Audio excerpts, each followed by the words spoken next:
Hello ChemComm. In this section we've been exploring alkanes, and we've talked about how we can separate them using their different boiling points. Today we're going to investigate a little more closely on why that is and what's causing these different boiling points based on the size of the molecule. Let's get started. We've discussed briefly that straight chain alkanes have higher boiling points than branched alkane. The more branches an alkane has, the lower the boiling point and the quicker it's going to rise up to the top of that fractional distillation tower. So you can see here we have pentane, 2-methylbutane, and 2,2-dimethylpropane. These are all structural isomers of C5H12. Notice their boiling points though are different. Pentane has a boiling point of 36 degrees Celsius. We put a branch in that and we get 28 degrees Celsius for 2-methylbutane. And a second branch would give us a boiling point all the way down to 10 degrees Celsius, meaning it's going to be a gas at room temperature. It also means it'll be easier to separate this from the other alkanes that'll be liquids. The reason this is occurring is because of intermolecular forces. Intermolecular forces are the forces between molecules holding them together. So if something has really strong intermolecular forces, it's going to be a solid because those molecules are held together with great strength. And if something has really weak intermolecular forces, those molecules won't be held together with very much strength and therefore be a gas. So what this slide is trying to show you is we have a short chain alkane with only 8 carbons, and then we have a longer chain alkane with 18 carbons. Notice that the longer the carbon chain gets, there's more of these intermolecular connections holding it together. What that means is it's going to take more energy to get that C18H38 molecule to boil because there's more intermolecular forces because they're longer molecules. So typically speaking, the longer a straight chain alkane is, the stronger the intermolecular forces and the higher the boiling point will be. So the answer to this question, who has the lower boiling point, it's going to be C8H18. Now let's add some branching to the mix. This molecule over here is supposed to show that we have no branching.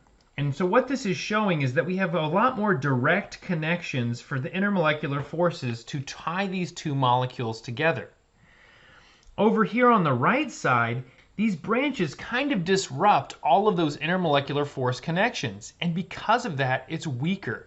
There's less places for the intermolecular forces to interact, and therefore branched alkanes have lower boiling points because there's less things holding them together. It's going to require less energy to move them apart and turn them into a gas. So the answer to this question, which one has a lower boiling point, it would be the branched alkanes here to the right. There are other properties we have that are affected by the length of the hydrocarbon as well as if it's branched or not.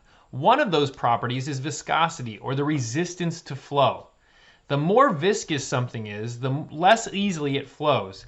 Molasses is very viscous. It does not flow easily, where water is not very viscous. It flows very easily.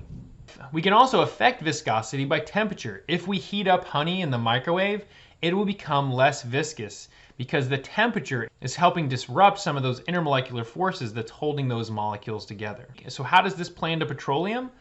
The stronger the intermolecular forces, so in other words, if we have really long straight chain alkanes, things become more viscous. Think like waxes and plastics or asphalt.